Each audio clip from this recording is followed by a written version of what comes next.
real história dessa avó. Acreditei no meu neto.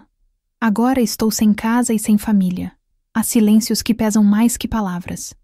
Silêncios que se instalam em cômodos vazios, que ecoam nas pausas de uma ligação telefônica, que se aninham no fundo do peito e roubam o ar. A história que vamos contar hoje nasceu de um desses silêncios devastadores. É a história de Dona Lourdes, uma mulher que nos ensina que a mais poderosa das vozes é, por vezes, aquela que ousa quebrar um silêncio que todos julgavam eterno. Se você acredita na força transformadora das histórias e quer garantir que vozes como a de Lourdes continuem a ser ouvidas, convidamos você a se inscrever em nosso canal. É um gesto simples que nos ajuda a construir uma comunidade onde nenhuma história se perde. Agora, prepare seu coração, pois a chuva lá fora é apenas um prelúdio da tempestade que está por vir. O telefone, um aparelho antigo de plástico creme, repousava no gancho com uma finalidade terrível.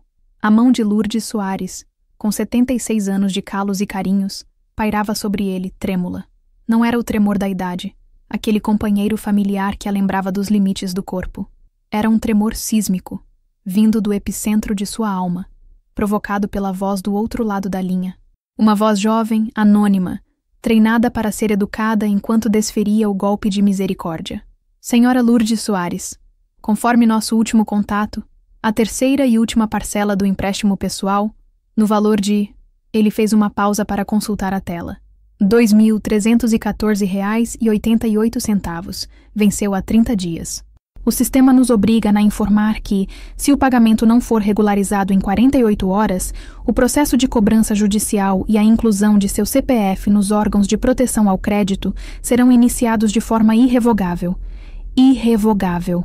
A palavra ficou suspensa no ar mofado do pequeno apartamento, pesada e afiada. Lourdes desligou o aparelho sem dizer adeus.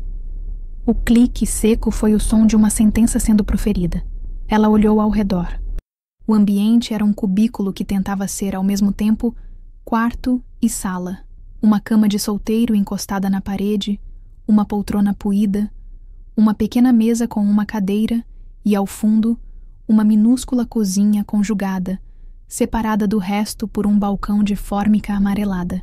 As paredes, pintadas de um branco que já se rendera ao cinza e à umidade, pareciam encolher, pressionando-a. Não havia nada que fosse verdadeiramente seu ali. Os móveis eram do proprietário, os utensílios de cozinha, os mais baratos da loja de departamento. Suas posses se resumiam a uma mala de roupas, uma pequena samambaia resgatada que teimava em sobreviver em um vaso de plástico e um porta-retratos sobre o criado mudo improvisado com um caixote de feira. Na foto, um menino sorria para ela. Um sorriso largo, emoldurado por dentes um pouco separados, a marca registrada de sua infância. Mateus, com uns 10 anos, a abraçava com a força desajeitada daquela idade, o rosto colado ao dela, seu neto. O menino para quem cantara cantigas de ninar, quando a febre não o deixava dormir. O menino a quem ensinara a fazer o bolo de fubá cremoso, cuja receita viera de sua própria avó. O menino cujo futuro ela pintara com as cores mais vivas de sua imaginação.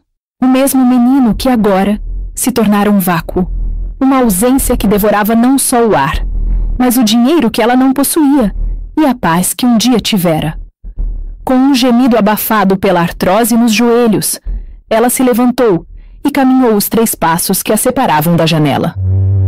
A vista não era a de seu quintal em Serra Azul, com a copa generosa da jabuticabeira, as roseiras de um vermelho sangue e o perfume da dama da noite. A vista era um emaranhado de fios de alta tensão, telhados de fibrocimento manchados de limo e o muro pichado de um prédio vizinho, onde um grafite agressivo gritava palavras que ela não entendia. Era a paisagem da indiferença, uma metrópole que a engolira e agora a digeria lentamente. O desespero não era mais uma onda. Era o próprio oceano, e ela estava se afogando. A questão transcendia o dinheiro. Era sobre a profanação da confiança. A traição era um veneno lento, que não matava de uma vez, mas corroía cada memória feliz, transformando-a em uma peça do elaborado golpe. É uma startup, vó. Tecnologia. A gente vai criar um aplicativo que vai mudar a vida do pequeno produtor, ele dizia, os olhos castanhos, iguais aos dela, brilhando com uma febre de convicção. A senhora não entende de ecossistema de inovação, mas entende de justiça. E é isso que a gente vai fazer. Justiça. Conectar quem planta com quem come, sem atravessador. Vamos ficar ricos, vozinha. E a primeira coisa que vou fazer é comprar uma casa para a senhora na praia, com um jardim maior que o nosso. Ela se lembrava de cada palavra, cada promessa. Ela vendera a casa.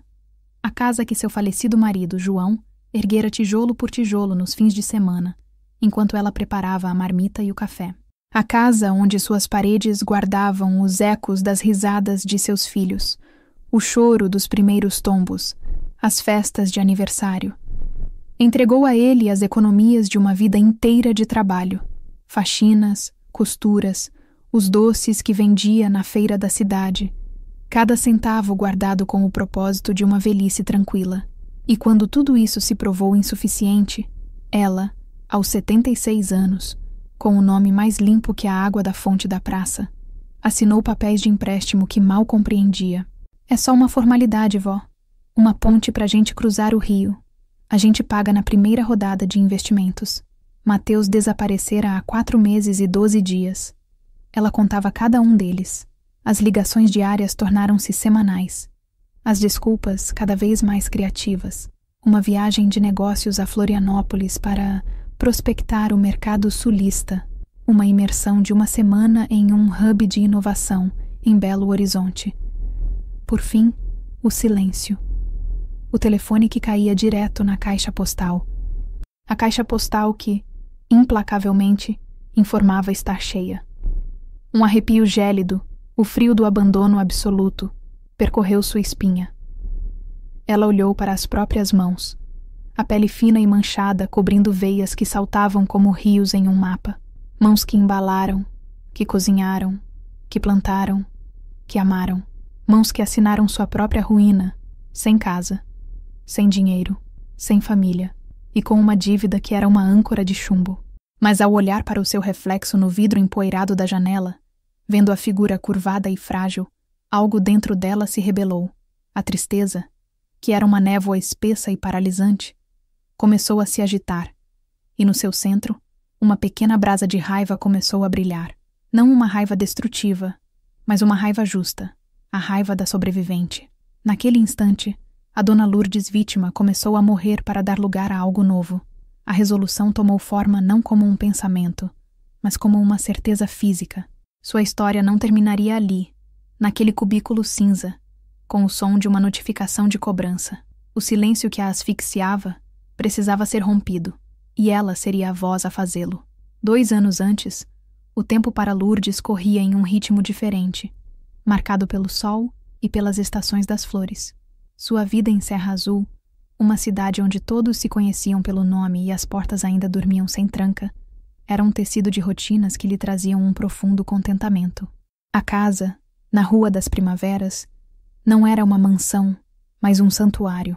As paredes caiadas de branco, o chão de cimento queimado que brilhava após a cera de sábado, os panos de prato com bordados de galinhas e flores. O ar era perfumado por uma sinfonia de cheiros, o bolo de fubá no forno, o café coado no pano, a lavanda nos armários e, vindo do quintal, o aroma adocicado das rosas e o cheiro de terra molhada. Lourdes, aos 74, era a matriarca silenciosa daquela rua, baixa, um pouco curvada, mas com uma espinha dorsal de retidão que todos respeitavam. Os cabelos, brancos como algodão, presos em um coque impecável, e o rosto, um mapa de rugas que contavam histórias de risos largos e noites de preocupação. Seus olhos, de um castanho que já fora mais vivo, ainda brilhavam com uma intensidade juvenil quando o assunto era seu jardim ou seu neto. Mateus era a luz de seus olhos. Filho de Célia, sua única filha, que se mudara para a capital em busca de uma vida que Serra Azul não podia oferecer. Após um divórcio que deixou Célia à deriva, trabalhando em 2 empregos para manter a si e ao filho, foi Lourdes quem se tornou o esteio emocional e prático do menino. Mateus passava todas as férias escolares e feriados prolongados na casa da avó. Foi ali que ele aprendeu que joelho ralado se cura com beijo e mertiolate, que a melhor jabuticaba é a que se come direto do pé, e que o canto do sabiá laranjeira ao amanhecer é a promessa de um bom dia. Para Lourdes, ele não era apenas o neto, era a renovação da vida, a prova de que seu amor continuaria a ecoar pelo tempo. Quando Mateus entrou na universidade, as visitas se tornaram mais espaçadas, mas após se formar em administração aos 22 anos, ele voltou a frequentar a casa da Rua das Primaveras com uma nova intensidade. Não era mais o menino em busca de afeto, mas o jovem adulto carregado de uma ambição que quase faiscava. Ele se sentava na cozinha, na velha cadeira de vime que rangia sob seu peso, e desfilava um vocabulário que para Lourdes soava como um idioma estrangeiro. Escalabilidade, monetização, investidor anjo, pitch, valuation. Ela não entendia os termos, mas compreendia perfeitamente a paixão que os animava. Era a mesma paixão que vira nos olhos de João ao desenhar a planta da casa em um guardanapo. Vó, eu e meu sócio, o Ricardo, tivemos uma ideia que é ouro puro. Ele anunciou um dia, a xícara de café intocada sobre a toalha de chita. Um aplicativo. Pensa num iFood, só que para o agronegócio. A gente vai conectar pequenos produtores rurais, como o seu Antenor da chácara aqui do lado, direto com os restaurantes chiques de São Paulo. A gente corta o atravessador. O seu Antenor vende mais caro, o restaurante compra mais barato e com mais qualidade. É ganha-ganha. A gente vai revolucionar a cadeia produtiva, vozinha. O orgulho inflou o peito de Lourdes. Ele não era apenas ambicioso. Era um idealista. Queria ajudar as pessoas de sua terra. Que coisa mais linda de se ouvir, meu filho. Usar a inteligência para ajudar os outros. Seu avô ia ficar tão orgulhoso. Ele ia mesmo. Mateus concordou, aproveitando a deixa. Mas, vó, um sonho desse tamanho precisa de um alicerce. A gente precisa de capital inicial para alugar um escritório, contratar um programador de ponta, registrar a marca, fazer o marketing inicial. É o que chamam de seed money, o dinheiro semente. Ele fez uma pausa, estudando a reação dela. Os bancos? Eles só emprestam para quem já tem. É uma piada. Nas visitas seguintes, a semente foi regada com cuidado. Mateus trazia planilhas impressas, cheias de gráficos coloridos com setas apontando para o céu. Apresentava projeções financeiras que falavam em retornos de 10, 20 vezes o valor investido. Trouxe até mesmo o tal sócio, Ricardo, um rapaz de fala mansa e roupas caras, que apertou a mão de Lourdes com firmeza e elogiou seu bolo. Dona Lourdes, seu neto é um visionário, e a senhora é a maior inspiração dele. Tudo era um teatro bem ensaiado. O clímax veio numa tarde quente de novembro, o ar pesado com a promessa de chuva. Vó, ele começou, a voz carregada de um drama calculado. Eu juro que não queria te pedir isso. Juro. Mas a gente tá numa encruzilhada. O Ricardo conseguiu levantar a parte dele com a família.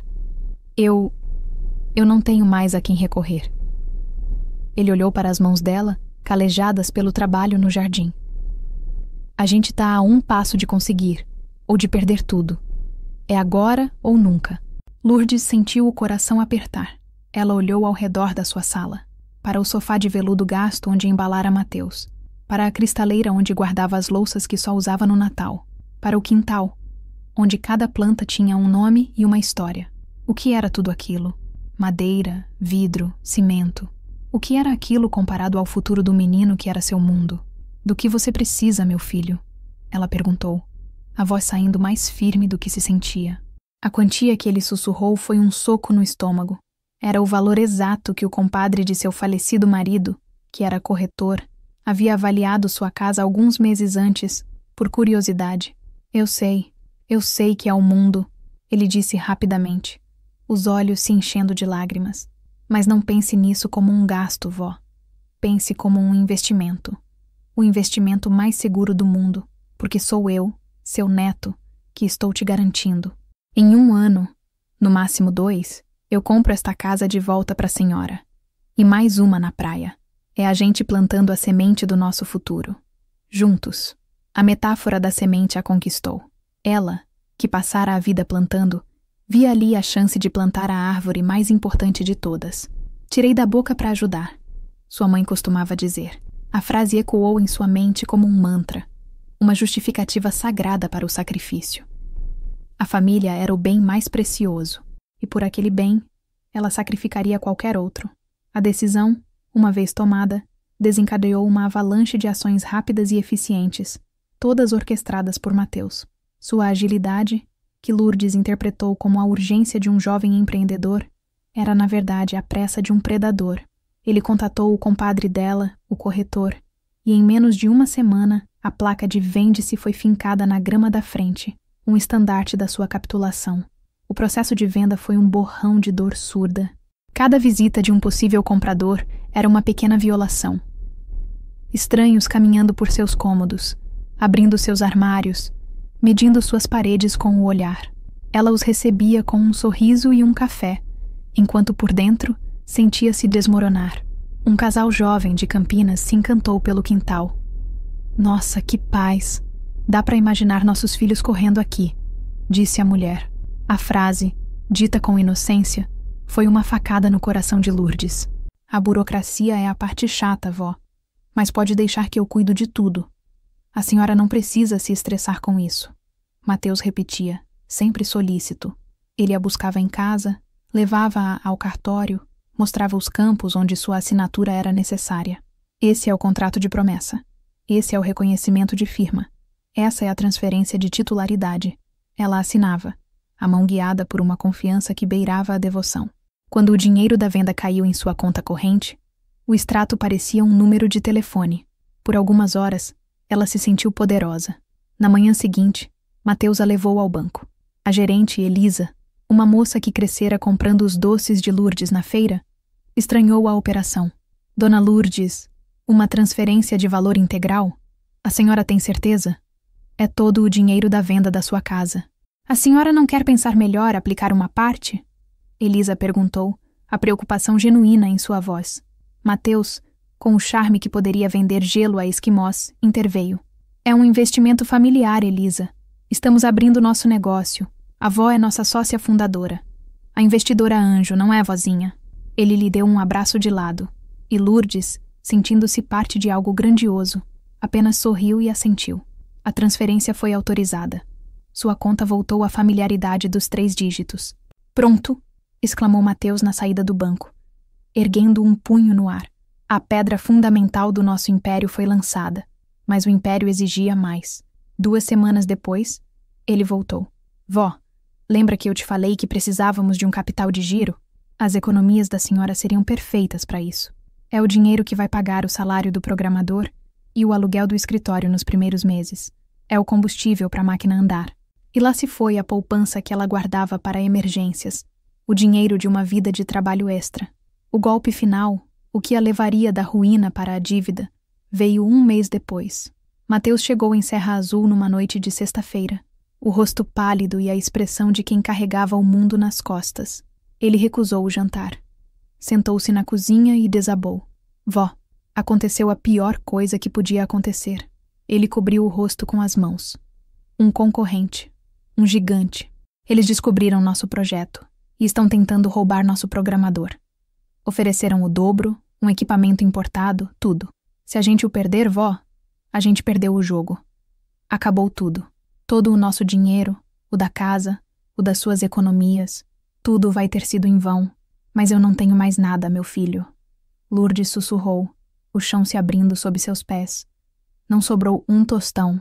Eu sei, disse ele, a voz embargada. E então ele chorou. Lágrimas de crocodilo, que ela tomou como genuíno desespero. Mas tem um jeito. Uma última chance. Um empréstimo. No seu nome. A senhora tem 76 anos de crédito na praça. O gerente do banco te adora. Eles aprovam na hora. É uma ponte, vó. Uma ponte bem pequena, só pra gente atravessar esse abismo. Em 3 meses, quando o app for lançado, a gente recebe o aporte dos investidores e quita tudo de uma vez só. Ninguém nem vai ficar sabendo. Dívida. A palavra era um tabu. Um pecado capital na cartilha de vida que ela aprendera com seus pais e com seu marido. Quem deve não dorme, dizia João. Mas o olhar devastado de Mateus, a visão de todo o sacrifício se esvaindo pelo ralo, a encurralou. Seria como morrer na praia. Ela assinou os papéis. Não em um, mas em 2 bancos diferentes, para não chamar a atenção para o valor alto, como ele explicou. Mateus a tranquilizou, dizendo que os boletos seriam pagos pela conta da empresa, em débito automático. A senhora não vai nem ver a cor da conta, vozinha. Eu cuido de tudo. Com o dinheiro liberado, o semblante dele se transformou. A angústia deu lugar a uma euforia febril. A senhora não tem noção do que fez. A senhora salvou a minha vida. A senhora salvou o nosso futuro. O abraço que ele lhe deu naquela tarde foi longo e apertado. Em retrospecto, Lourdes entenderia que não era um abraço de gratidão, mas de despedida. Ela se mudou para a casinha alugada no centro, um lugar temporário, segundo Mateus. O dia da mudança foi cinza e triste. Ao fechar a porta de sua antiga casa pela última vez e entregar as chaves, ela sentiu que estava trancando e entregando um pedaço de sua alma, um pedaço que ela, ingenuamente, acreditava estar semeando no futuro mais próspero que podia sonhar. A partida de Mateus para São Paulo foi cinematográfica. Ele carregava uma mochila com um notebook, uma mala de roupas e um discurso de despedida digno de um general indo para a batalha final. Agora é guerra, vó. Foco total. As próximas semanas serão de imersão total no projeto. Vou te ligando para dar o status report. E no início, ele cumpriu. As ligações eram diárias, sempre à noite. A voz dele, do outro lado da linha, era um antídoto para a ansiedade de Lourdes. Ele pintava quadros vívidos de um sucesso iminente. A reunião com os designers foi um sucesso, vó. A interface do app tá ficando a coisa mais linda. O programador é um monstro, um gênio. Tá resolvendo uns bugs que ninguém conseguia. Fechamos uma pré-parceria com uma rede de restaurantes orgânicos. Lourdes, em sua cozinha apertada, ouvia tudo com o coração cheio de esperança, retransmitindo as boas novas para sua vizinha, Dona Neide. O menino tá voando, Neide. Voando alto. Neide, uma viúva pragmática e um pouco cética, apenas sorria e dizia: "Que bom, Lourdes. Tomara que dê tudo certo." A frequência das ligações começou a diminuir. Primeiro, a cada 2 dias. Depois, uma vez por semana. As desculpas eram sempre plausíveis, envoltas no jargão corporativo que ele sabia que ela não questionaria. "Desculpa na ausência, vó. Estamos numa sprint de desenvolvimento virando noites." Ou, "Tivemos um problema com o servidor na nuvem, uma crise que demandou atenção 24/7. O telefone, antes fonte de alegria, tornou-se um objeto de tortura. Lourdes passava os dias ao lado dele, o coração saltando a cada toque. Na maioria das vezes, era engano ou a voz metálica do telemarketing. A pequena cidade, que antes era seu ninho, agora parecia uma jaula. As perguntas dos conhecidos na rua ou na padaria eram como pequenas agulhas. "E o Mateus? Ficou rico já? Tá na luta, muito trabalho, graças a Deus." Ela respondia, o sorriso ensaiado pesando em seu rosto. A mentira contada para proteger a imagem dele tinha um gosto de fel. Então, o silêncio se tornou absoluto. As ligações cessaram. As dela iam direto para a caixa postal, que repetia a mesma mensagem cruel. "A caixa postal está cheia." Ela ligou para a filha, Célia, em São Paulo. "Mãe, fica calma." Célia dizia, a voz sempre apressada de quem vive na capital. "Você sabe como o Mateus é. Ele mergulha nas coisas dele e esquece do mundo. É o jeito dele. Com certeza está tudo bem. Ele só está focado." Mas o instinto de mãe e avó gritava que não. Não estava tudo bem. O primeiro aviso oficial da catástrofe chegou pelo correio. Um envelope com um logotipo vermelho e letras intimidadoras. Aviso de inadimplência. A primeira parcela do primeiro empréstimo não fora paga. Deve ser um engano do banco. Ela tentou se convencer. Ele disse que era débito automático. Com as mãos frias, ela ligou para a agência. A voz de Elisa, a gerente do outro lado, era cautelosa e profissional. "Dona Lourdes, bom dia. Sim, a parcela está em aberto. Nós tentamos o débito na conta jurídica informada pelo seu neto, mas a transação foi recusada por falta de fundos. Aliás, para ser transparente com a senhora, essa conta não recebe nenhum depósito há mais de 2 meses. Está praticamente inativa." O castelo de cartas de Lourdes começou a balançar perigosamente. Desesperada, ela fez algo que nunca havia feito. Pegou um ônibus para São Paulo. Célia, surpresa com a visita inesperada, a recebeu em seu apartamento. Juntas, tentaram encontrar um rastro de Mateus. Foram até o endereço do escritório que ele havia mencionado. Deram de cara com um prédio antigo que oferecia o serviço de escritório virtual e caixas postais. Não havia empresa, não havia programador, não havia nada, apenas um endereço de fachada. A realidade então a atingiu com a força de um tsunami. O quebra-cabeça se montou em sua mente com uma clareza brutal e ofuscante. O sócio que nunca mais apareceu. A pressa em vender a casa. A insistência em cuidar de toda a papelada. As histórias cada vez mais mirabolantes. O desaparecimento. Não havia startup. Não havia aplicativo. Não havia revolução no agronegócio. Havia um golpe. Meticuloso, cruel e executado pela pessoa em quem ela depositara a totalidade de seu amor e confiança. De volta à Serra Azul, a segunda carta do banco chegou, seguida por uma notificação de despejo. O aluguel da casinha, que Mateus também jurara pagar, estava atrasado há 3 meses. Sentada na poltrona puída, com os papéis da sua desgraça espalhados no colo, Lourdes sentiu uma dor que transcendia o físico. Era uma dor na alma. A dor de ter seu amor usado como arma contra si mesma. Ele não apenas roubara seu patrimônio. Ele roubara o sentido de sua vida, envenenara suas memórias mais queridas e transformara seu maior orgulho em sua maior vergonha. Naquele dia, na solidão daquele cômodo, Lourdes chorou até a exaustão. E quando as lágrimas finalmente secaram, o que restou foi um deserto. O despejo foi a materialização da sua humilhação. Foi rápido, silencioso e brutalmente eficiente. Se não fosse por Dona Neide, sua vizinha de uma vida inteira, Lourdes teria acabado na rua. Neide chegou com caixas de papelão vazias e braços abertos. Vamos, Lourdinha. Levanta a cabeça. Você vem para minha casa. Onde come uma, comem 2. Sem fazer perguntas, Neide e seu filho mais novo ajudaram a encaixotar o pouco que restava da vida de Lourdes. 4 caixas de papelão e 2 sacolas de supermercado.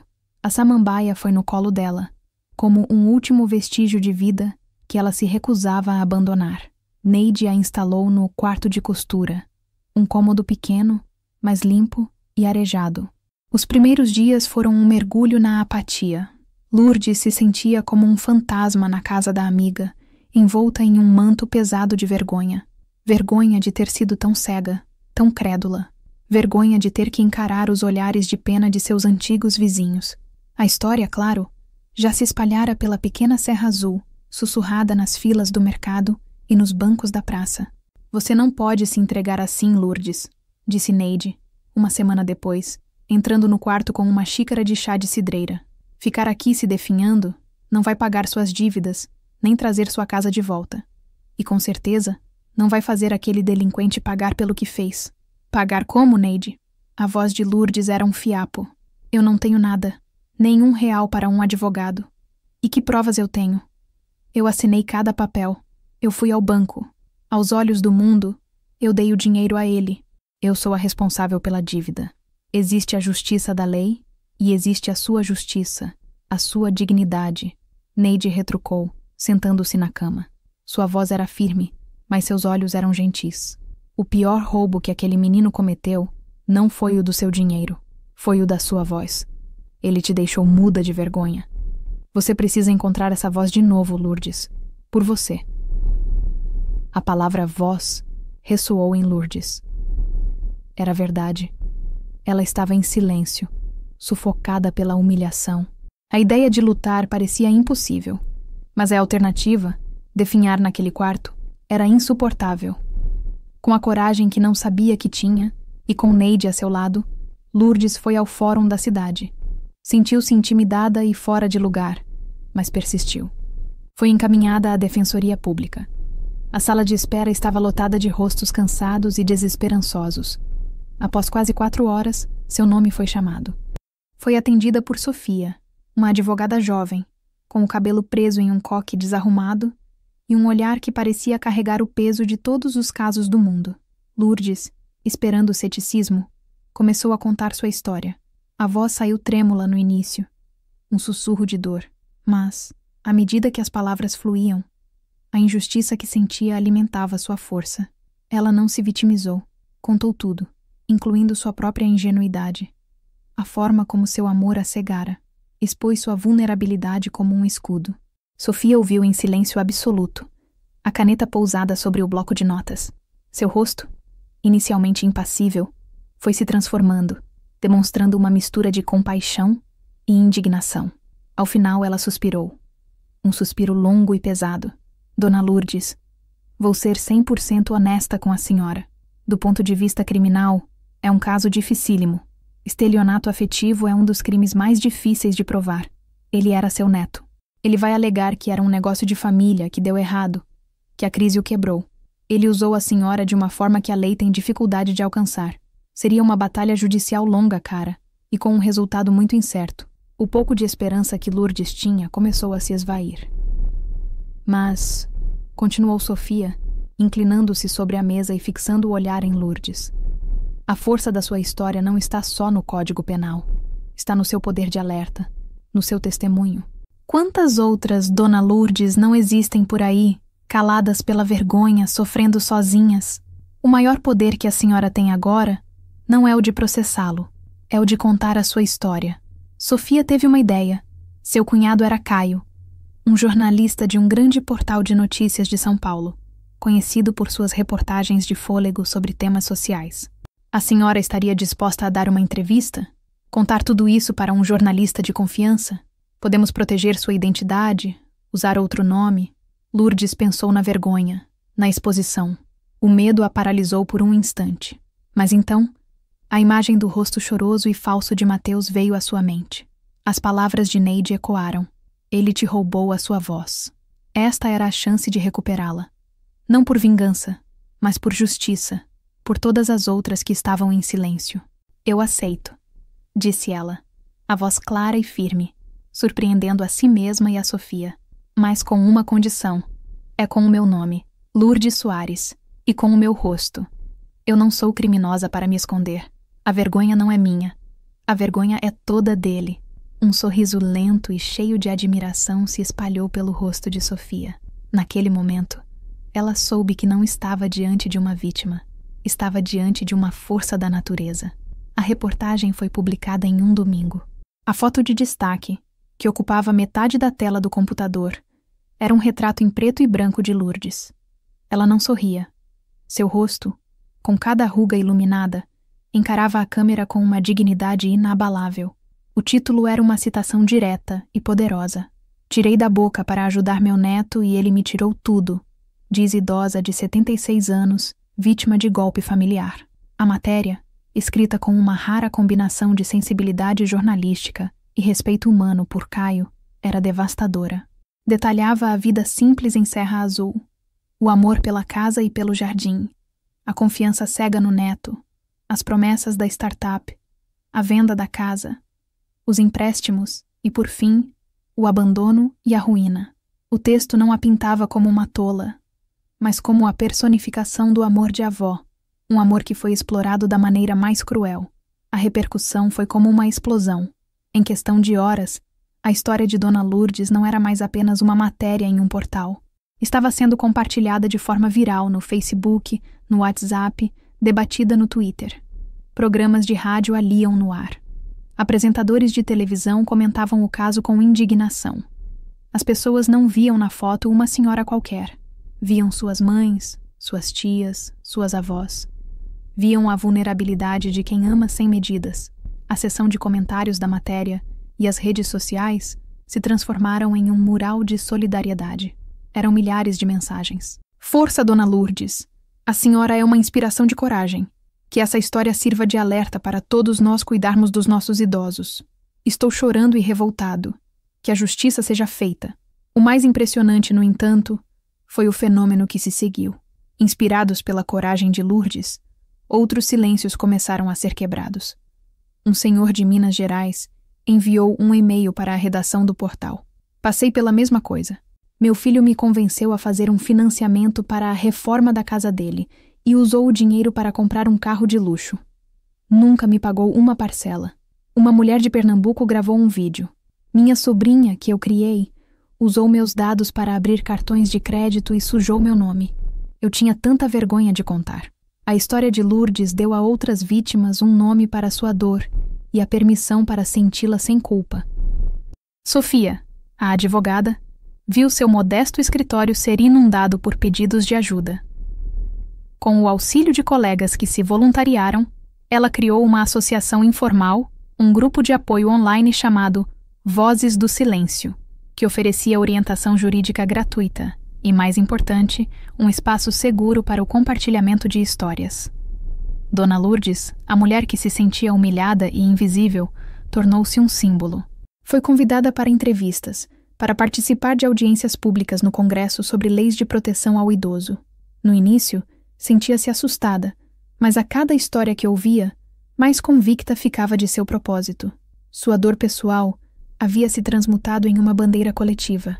E Mateus? O mundo digital que ele tanto idolatrava se tornou sua prisão. A exposição massiva o tornou reconhecível. Foi encontrado não em um hub de inovação, mas em um resort de luxo em Trancoso, na Bahia, ostentando uma vida financiada pela destruição de sua avó. A denúncia anônima levou a polícia até ele. O processo por estelionato e apropriação indébita foi iniciado. A batalha legal seria longa e a recuperação do dinheiro improvável. Mas, para Lourdes, isso já não era o essencial. Numa tarde ensolarada, sentada na varanda da casa de Neide, ela recebeu uma visita de Caio, o jornalista. Ele trouxe um tablet e mostrou a ela uma página. Uma vaquinha online, criada espontaneamente por leitores da matéria, havia arrecadado uma quantia que a deixou sem palavras. Era o suficiente para que ela pagasse as dívidas mais urgentes e alugasse uma casa digna, com um pequeno quintal, em Serra Azul. Ela nunca recuperaria a casa que João construiu. A confiança em sua família estava permanentemente fraturada. A ferida da traição de Mateus seria uma cicatriz eterna. Mas ao encontrar sua voz, Lourdes encontrou algo infinitamente mais precioso. Encontrou a si mesma novamente. Descobriu que sua força não residia em suas posses, mas em sua resiliência. Olhando para o céu de um azul profundo, ela pensou em seu antigo jardim. Perdera suas rosas, sua jabuticabeira. Mas em seu lugar, usando o adubo de sua própria dor, ela havia cultivado um jardim muito maior e mais importante. Um jardim de vozes corajosas que, juntas, se recusavam a ser silenciadas. E essa, ela sabia, era a colheita mais valiosa de sua vida. Narrador. A história de Dona Lourdes termina, mas seu eco permanece. Ela nos lembra que mesmo nas ruínas de uma grande perda, a semente da dignidade pode florescer. E que uma única voz, quando encontra a coragem de se erguer, pode se tornar um farol para muitos outros que estão perdidos na escuridão do silêncio. Se esta jornada tocou você, se a força de Lourdes te inspirou, ajude-nos a fazer com que este eco chegue ainda mais longe. Deixe seu like para que a história dela alcance mais pessoas. Comente, partilhe o que sentiu, pois sua interação cria uma comunidade. E, se ainda não faz parte da nossa, inscreva-se no canal. Juntos, continuaremos a provar que toda história merece ser contada e toda voz merece ser ouvida. Obrigado por sua escuta atenta.